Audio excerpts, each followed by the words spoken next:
All three levels of Steps to Language have a tips page that is accessed from the top index page. This page has very useful information on explaining how the vocabulary can be used and tips for implementing it with the user.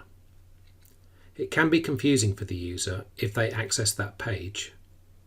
If you want to remove access to the tips page for the user, first go into edit mode, then choose the tips cell. Then choose the properties option, followed by the visible cell. Select the green Finished Editing button. This will then hide the tips page for the user. If you want to access the tips page when it is hidden to the user, then go into edit mode, then choose the Go To Page button in the navigation command at the bottom of the page.